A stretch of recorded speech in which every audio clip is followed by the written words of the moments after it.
Beberapa hari yang lalu saya memposting konten narasi newsroom berjudul Corona harus ditangani tapi jangan stigma mereka yang terkena.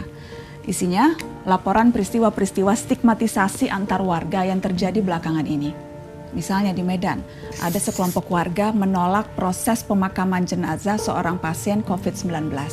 Padahal keluarganya sudah mengikuti protokol keamanan pemakaman. Di Mata Najwa, kita juga sempat menyinggung ini dengan seorang narasumber.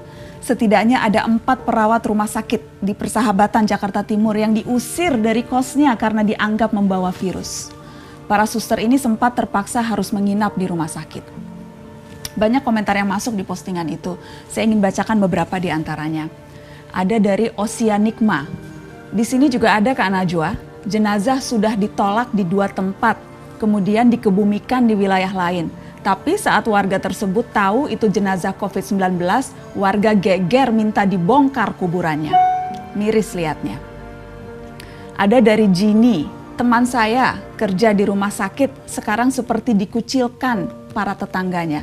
Sedih banget dengar dia curhat. Ada dari Vika Unitas.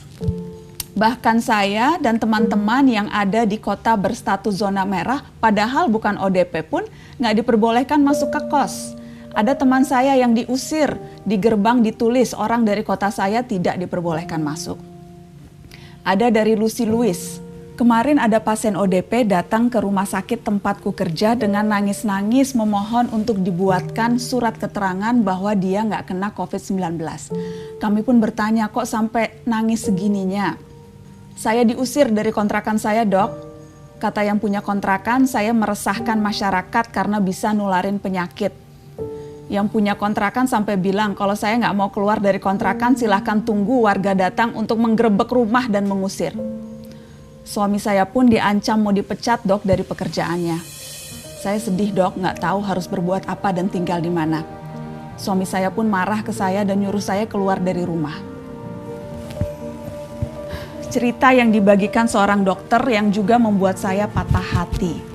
Teman-teman, di satu sisi kasus-kasus ini menunjukkan ya kesadaran dan kewaspadaan pada virus COVID-19 mulai terbentuk. Namun upaya menjaga jarak ini jangan kebablasan. Jaga jarak bukan berarti kita bebas mengusir orang atau menolak jenazah. Perawat-perawat itu misalnya, mereka pahlawan kita sekarang. Mereka mempertaruhkan nyawa dengan merawat pasien-pasien dengan peralatan seadanya. Kalau kita sakit, nauzubillah min zalik, jangan sampai kita sakit. Tapi kalau ternyata kita atau kerabat kita sakit, yang merawat kita adalah mereka. Jaga jarak dengan perawat itu wajar. Seperti juga kita memang harus jaga jarak dengan siapa saja sekarang. Tapi kalau sampai mengusir mereka, itu sudah keterlaluan. Pasien PDP atau ODP adalah korban. Bantu mereka mengisolasi diri di rumahnya masing-masing. Bahkan kita perlu mensupport kebutuhan mereka. Supaya apa? Supaya mereka tidak terpaksa keluar rumah. Kalau mereka keluar rumah, yang ada malah bahaya bagi yang lain. Sama juga seperti jenazah. Selama mereka terkait corona, biasanya pihak rumah sakit sudah punya protokol, sudah punya SOP, standar penanganan jenazah. Selain dikafani sesuai ajaran agama masing-masing, mereka juga dibungkus secara khusus. Sama sekali tidak masalah dikuburkan dimanapun. Karena ketika sudah dikubur, mereka tidak akan menyebarkan virus. Saya akan kutip keterangan Kepala Departemen Kedokteran Forensik dan Medikolega Rumah Sakit Umum Dr. Sutomo Surabaya, Dr. Edi Suyanto. Secara ilmiah ilmu kedokteran, korban atau jenazah kemungkinan menularnya sudah tidak ada, apalagi virus corona. Virus corona harus hidup pada inangnya. Inangnya sudah mati, virusnya juga ikut mati, sama dengan HIV/AIDS, sama dengan H5N1 atau flu burung. Jelas itu, jelas tidak akan menularkan.